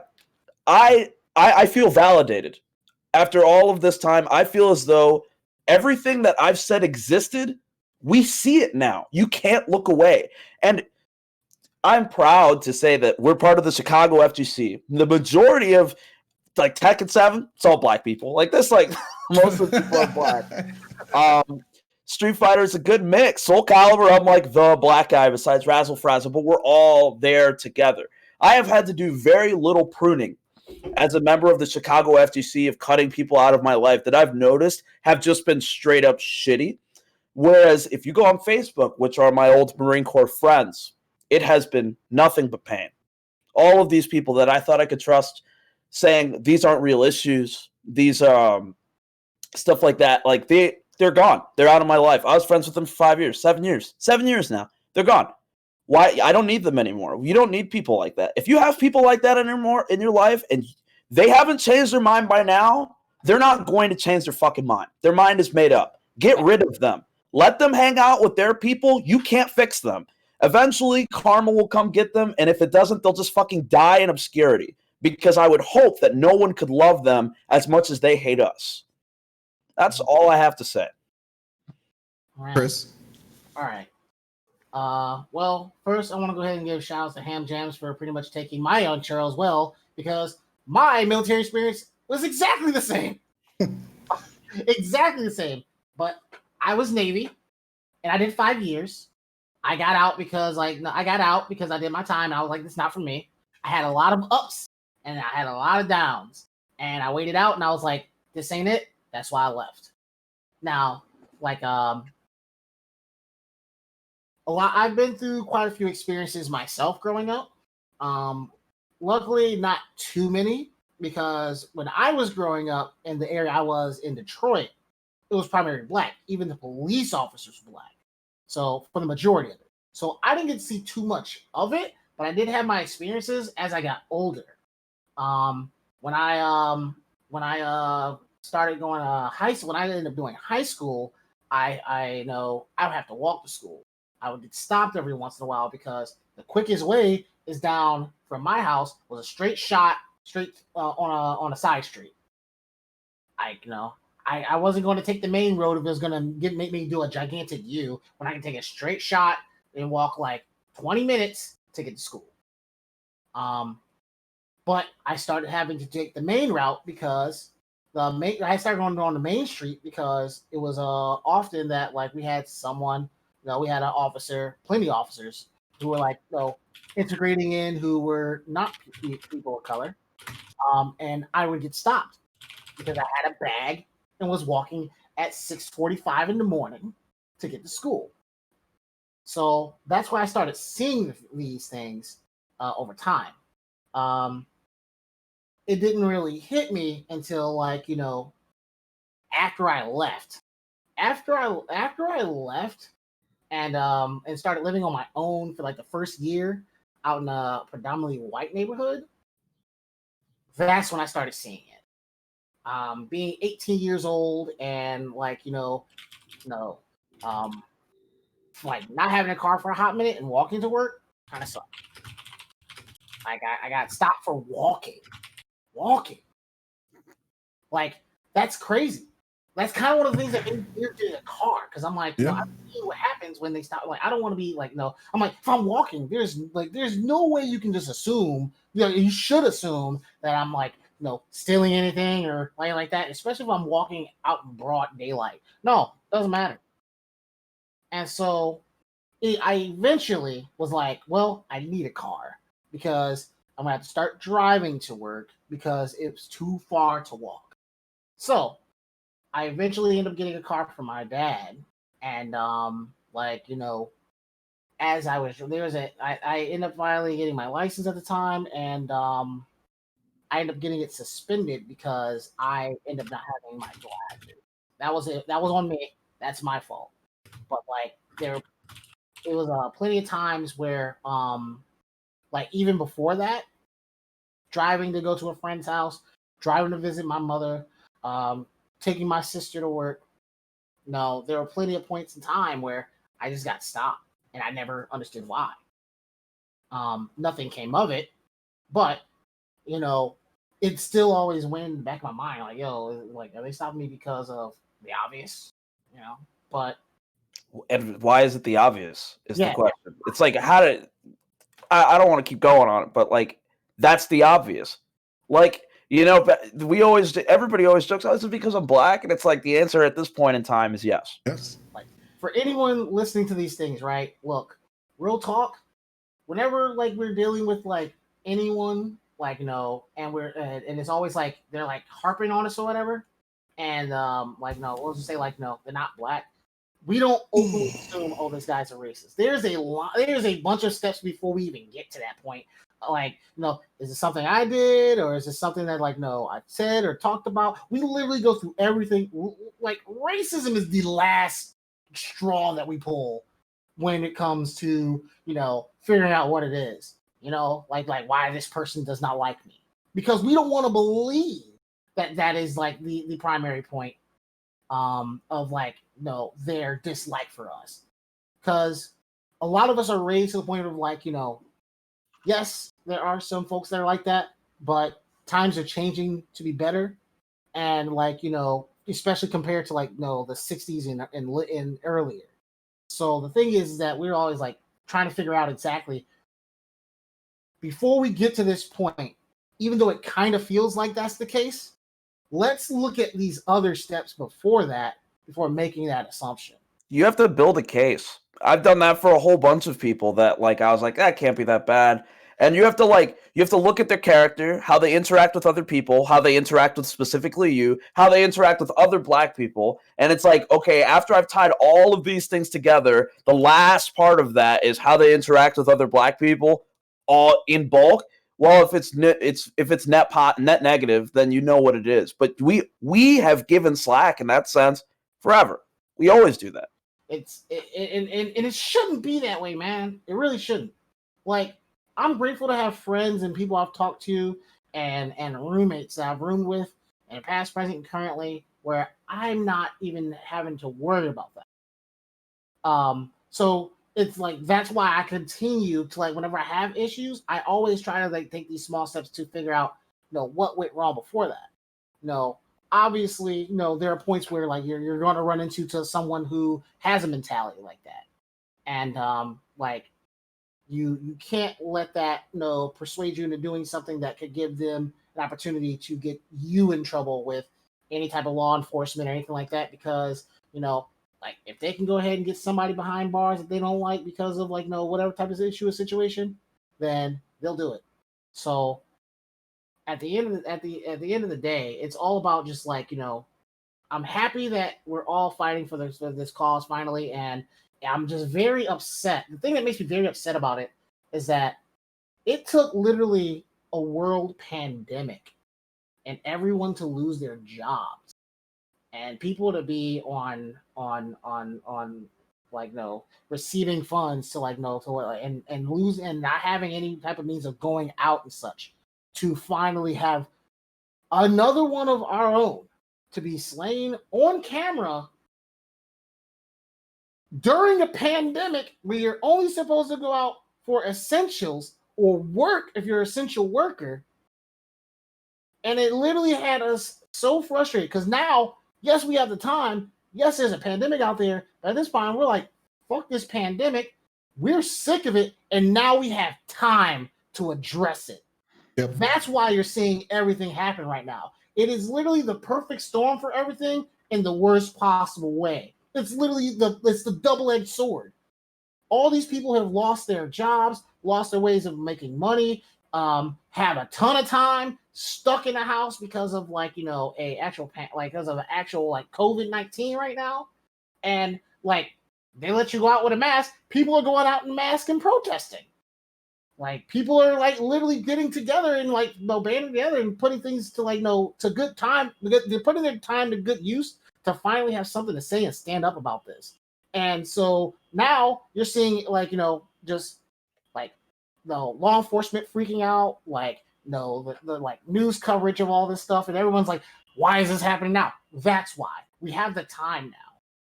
It's a very unfortunate timing of why, but if it wasn't for the fact that we were, like, stuck at home, most of us are stuck at home, like, we would have gone another day of, like, man, we lost another one of our brothers, and we have to just, like, not fight for it, like, the best we possibly can during our own circumstances, where we can't really go out and protest or march or any of that. Like, we still have to work and still make a living, and, like, and at the end of the day, it usually it has a up peaking, but then it just flattens out. Like, at the end of the day, we get the same story. It's different now, and I'm like, as unfortunate as the case is, I'm glad it's actually happening. And like, and all I can do is just hope that we get more progress than we ever have. And what I see from a lot of people that I follow on social media, a lot of people on my Facebook timeline, a lot of people I've talked to in private, it's looking better than it has before. And so we just got to keep up doing what we're doing to fight the good fight. And for those of you guys who are, like, doing your part, thank you. Seriously.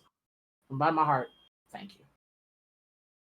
Dan, I know you said that you said your piece during Ronan Rumble, but I do want to give you the opportunity again because this involves you personally. So please take any time you want.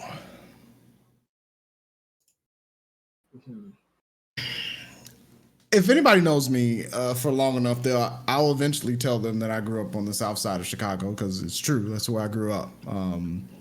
I have seen a lot of stuff growing up. And by far, and the wildest thing is that by far of all of my friends who grew up around me on the South Side, I've seen a lot, but I've seen the least of it of them. Where I grew up, the street over, when we were growing up as kids, we used to call that street Dead End. Not because it had a cul-de-sac at the end, but because every summer there would be at least 2 to 3 drive-bys where people would die. That street was just called Dead End. We knew in the summer, don't go over to Dead End at certain times of the day. Just don't do it. I say that to say that violence and growing up around violence, even when you're young, is something that no child should have to do, period. No child should have to grow up living like that. That's taking race out of the equation. Adding it back in, as I grew older, I learned why those situations were like that. Yes, there are individuals that make decisions, but how did this place that I grew up in get structured to be this way? It didn't fall into place magically like this. There was a reason why. I grew up in a very gang active area. And the wild thing is, the part of the South Side that I grew up in, when I went to visit my other friends, they considered that nothing. Because where they grew up, it wasn't gang activity, it was gang life. There were buildings in the neighborhood marked with gang graffiti saying, this building here belongs to us. And the police would just drive by. They would just keep going. I'm saying all that to lead into saying this. Where I grew up, it was violent. And I grew up in an area that was considered to be safe to my other friends on the South Side. And remember, there was a street literally across the way from mine where people died. 2 to 3 people were shot every year, maybe more in the area. I'm laying that all as a backdrop to tell you that I've been stopped by the police in my lifetime 7 times. None of it with any kind of explanation. One time with a gun pointed to my head and me being called plenty of racial slurs. The fact that 7 to me and my friends seems low is incredibly ridiculous. Think about, for those of you who grew up in different areas and who did not grow up Black or perceived Black, think about 7 times in your life where the symbol of law and order is a question mark of, do I come out of this alive? My very first encounter with the police was to a gun to my head with a racist cop clearly using a racial slur. That was my first encounter. I'm not going to detail all the rest, but none of them had any probable excuse. None of them were even I was never given a reason. And all of them, I had to say afterwards, boy, I'm glad they weren't having a bad day. Or I'm glad that the day that they had, it wasn't worse. Because I wouldn't be here. That's just plain and simple. So if you consider yourself someone who doesn't understand why the things that are happening now are happening, just in general, I'm talking protests and riots, by the way. I'm making myself very clear here. There are some factors that go into this that are deeper than even I have been alive. Anybody on this podcast have been alive, then you have been alive, if you're listening. Imagine carrying pain that long through a community. Imagine now having the opportunity to voice that pain. Do I condone violence against other people? No. I only like my violence in video games. That's what I always say, and that's true. I don't condone it. But I cannot tell my people how to process their pain. If they break a window or something like that, I'm at the point where we've tried every other way. We've had people try to protest silently, and they were called traitors to the country, which is punishable by death, by the way.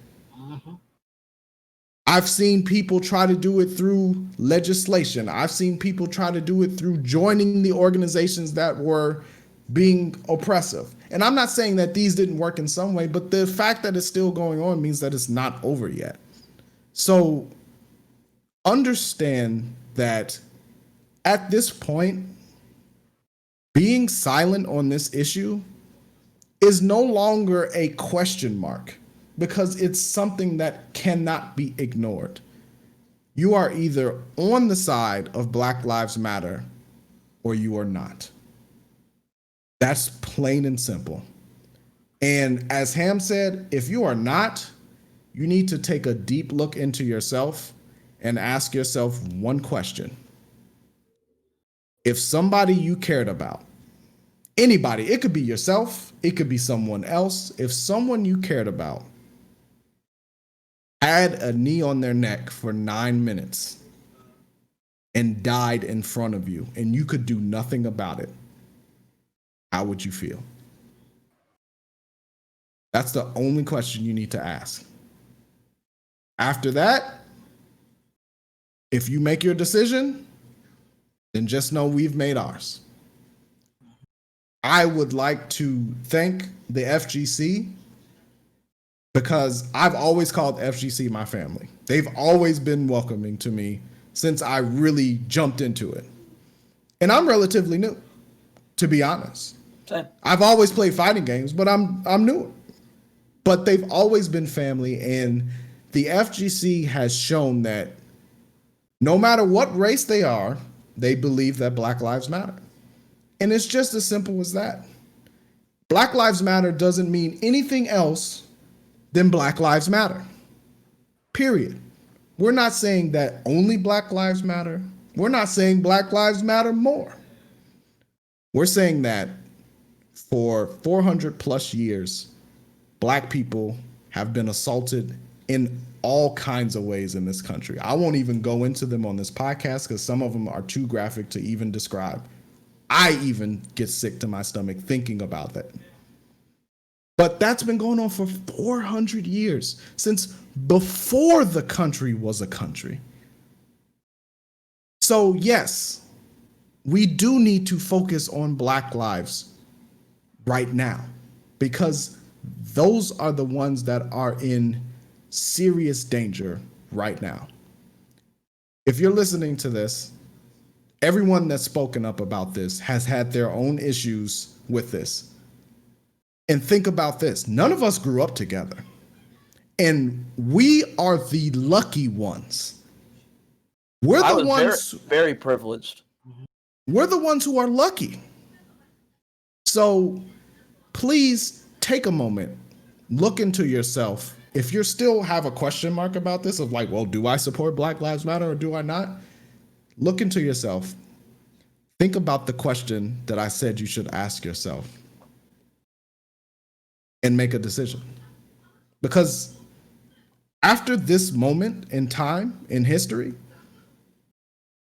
that's it. This is the time to make the decision. And like I said, either you're with us or you're not. There is no more middle ground. And that's all I have to say.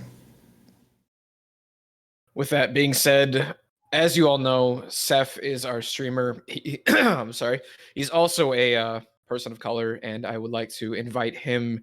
He doesn't have a cam. You know, we usually try to keep it 4, but I believe his opinion is just as important as the rest of these guys. So I want to let him have his platform now. Hey, everybody. Thank you. Thank you, NT. Thank you, everybody, for putting this together. Thank you, Ham, Chris, and Dan, for weighing in, giving us your very valuable input and your experiences. And thank you, everybody, for listening and understanding their struggles, our purpose here for this movement and for these moments. And honestly, the more that I'm understanding and the more aware that I grow of the events that are happening today, it's very troublesome conflicting with the way that I was raised. Like NT said, I am a person of color. My mom is full Filipino. My dad is half black, half white. However, I didn't really grow up with my dad. I didn't really have that culture. I didn't really have that influence. I didn't really have that basically at any point in my life.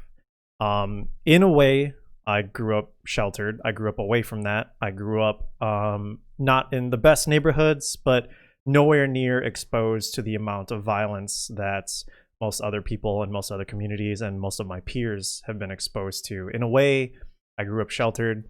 In a way, I grew up privileged because I also, by extension, wasn't faced with that discrimination, with that, aggression. It was more or less just because of just the community that I was built around, the way that I was raised. The mantra was, you treat others the way that you want to be treated. That was the way that my sister and I were brought up upon that. That mantra essentially was, you always give respect to others, if you want respect, if you want to be treated properly. So for us to live by that and be as good as individuals as we can be, and going out through school and going through life, just being good to everybody. There is no racial identity with that statement. There is no bias with that statement. That is a blanket statement. Be good to people. Be respectful. Be the best person that you can be. Be kind to others. We grew up having that mantra in us.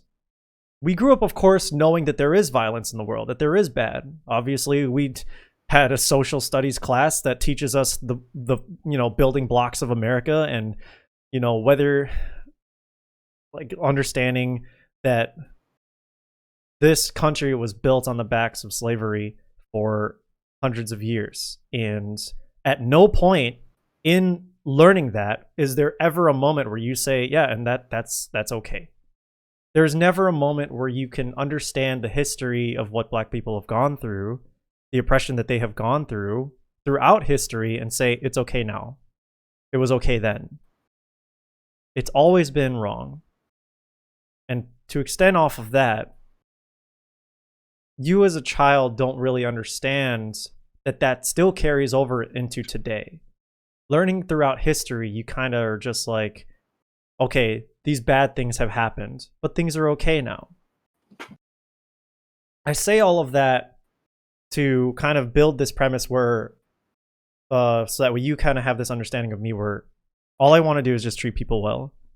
And I kind of was on the train of thought where it's like, the situation has grown better than it probably has since civil rights movement like 50 years ago. It definitely has grown better throughout history. And the more that I see between the corruption in not just the police system, the American police system, but the American government, the justice system, there's so much corruption left and right. There's so many windows of hope being lost. There's so many ideals that people have that are so poignant throughout this country. These racist ideals that are just so prevalent in this country that you don't think growing up are there. You don't think that they exist. My sister and I kind of had a conversation not too long ago about the experiences that we had or didn't have growing up, how we weren't really exposed to all of this. And a lot of these things that we're learning through our peers, we're learning through our friends, and we're learning through current events. And it's brought on this newfound anger, this newfound sense of justice, where it's just like, never at any point did we think that we would be directly affected by this, but never at any point did we think that we would have to really unite in the way that everyone is uniting together right now, or everyone should be uniting together right now. And you just don't think that this hate and this anger is so prevalent in the world, and it is. It's everywhere. Like, I've been on Twitter nonstop since all this stuff has been happening. I've been listening to my friends and listening to everybody talk about their experiences and how things have, affected them and how they've been kind of groomed in the things that they were taught as children that I wasn't taught, the things that they fear that I never feared, their encounters with the police and times that they feared for their life that I'd never had. And it's angering, the fact that not only was I never made aware of this, not only do I feel like privileged to that sense, even as a person of color, but the people that I so deeply care about can't just, go about their day to day thinking that they're going to get home okay. Even Dom himself, when he talks about, going to and from work or going to get smokes, even, like, we say, be careful, be safe. And the fact that we have to say that, the fact that we have to genuinely believe, like, he needs to be careful in his venture going out, just to get cigarettes, just to get groceries, just to do whatever. Dan lives downtown in Chicago, and where things are kind of escalating or kinds of getting to that point when they locked down the loop, we really were like, Dan, please be careful moving around in your city. The fact that you can't step 10 feet outside of your home and feel safe, knowing that there is all this chaos around you, that there are all these people that are supposed to be the protectors of your community, the protectors of your country, and they want to do the exact opposite. They actively seek to endanger you. I saw this one tweet that I couldn't believe. There was the one tweet that just made me turn off Twitter, where they're saying something how, like, George Floyd was, like, targeted or something like that. They listed all these details and all these evidence and things like that, and it's just ridiculous how this man was assassinated. And that could be anybody that any of us care about. This community is as important as any community because we treat everyone with respect. We're good to everybody. Treat others the way that you want to be treated is a blanket statement. Doesn't belong to anybody. Like Dan said, Black Lives Matter is not Black Lives Only Matter. It's not Black Lives Matter more. All lives will matter once Black Lives Matter.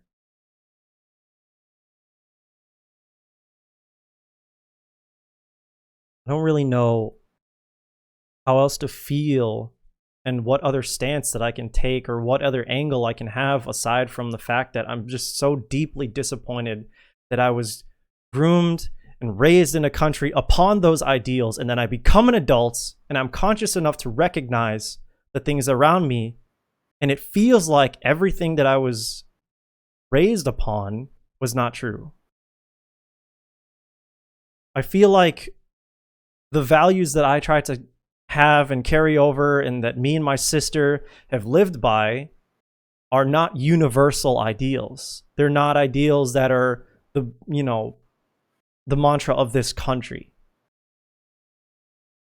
That being good to others and being respectful to others is a controversial thing.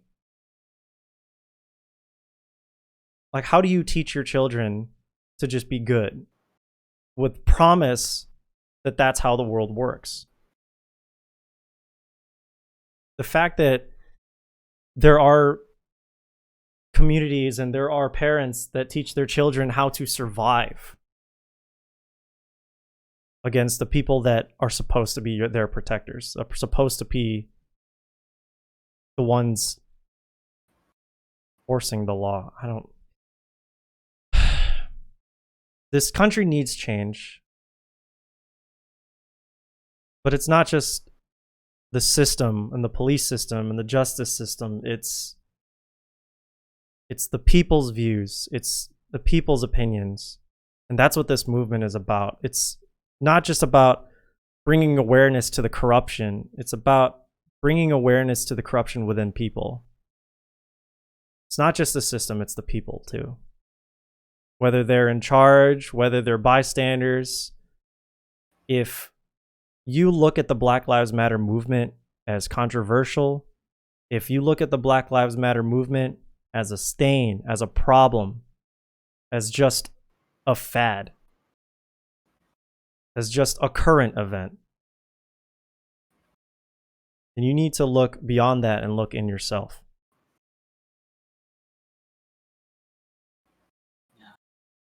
You need to treat them the way that you want to be treated. That's something you teach a child. You shouldn't have to teach adults that. That's really all I have to say. I really appreciate you stepping up, Seth, and saying what you have. I want to add my piece to this, even though you guys can clearly see I'm a white guy. I have not understood much of any of this until the last 4 or 5 years. I'm 25. I went damn near my entire life not understanding the problems of people of color. I am the white guy who gets to go by police officers and wonder, are they going to ticket me? Not, are they going to shoot me? I don't have to wonder, wandering down the street, minding my own business, is he going to cause me a problem? That's white privilege. The things that I have been reading on Twitter, I can't begin to describe how much insight and troubling it's been to understand this. The way I started understanding racism is through a goddamn video game. I was trying to play Final Fantasy XIV, find a raid group, and a presumably white guy asked me if I was an N-word. Now, being a white guy, by the way, that shouldn't trouble me. But it does greatly, because I now have a bunch of friends who are people of color, who are being directly discriminated even in their hobbies. And then you take it even further beyond that, and they have to worry about going outside their house. They have to worry about driving down the street. They have to worry about going to get cigarettes. They have to worry about growing up as children. The thing that really got to me was someone saying that they have to teach their 4-year-old that they're going to be hated for the color of their skin. My mom never had to teach me that. My dad never had to say, you have to worry about what color your skin is. That's privilege. I have white privilege. So the way I need to learn how to fight this is by doing what I've already been doing. I'm asking my friends who are people of color, what can I do for you? I've listened to Ham for the past week describe to me all the troubles that he's had growing up. After that incident I said with Final Fantasy, I directly went to Dan, Dynamite, and asked, what can I do? How can I combat this? And I truly will never understand what I can do.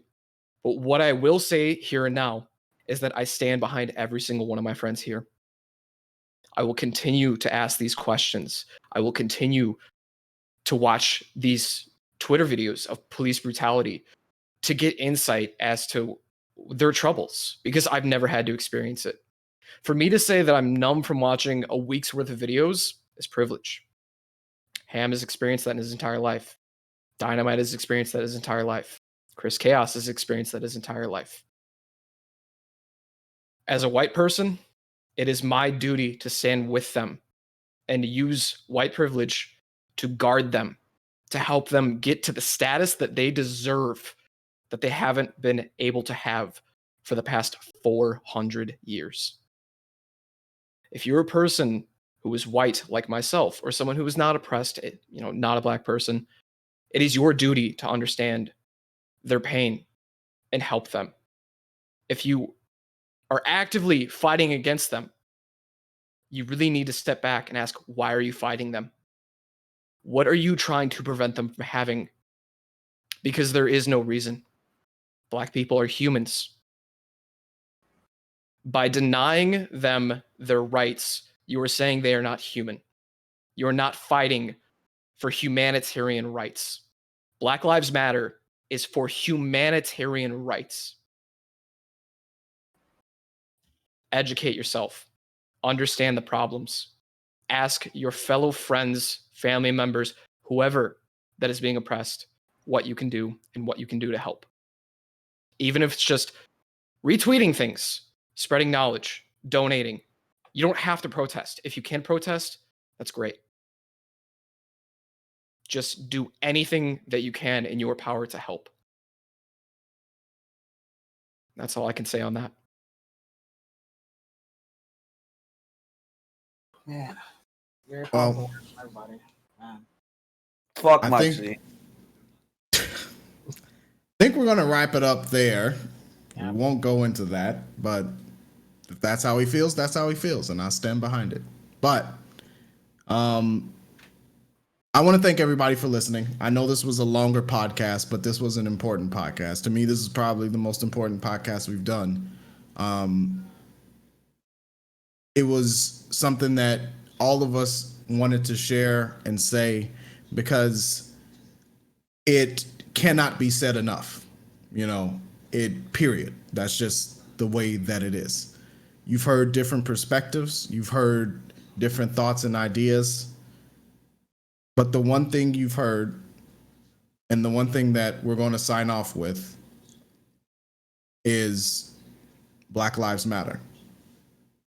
Thank you for watching, and we'll see you in 2 weeks.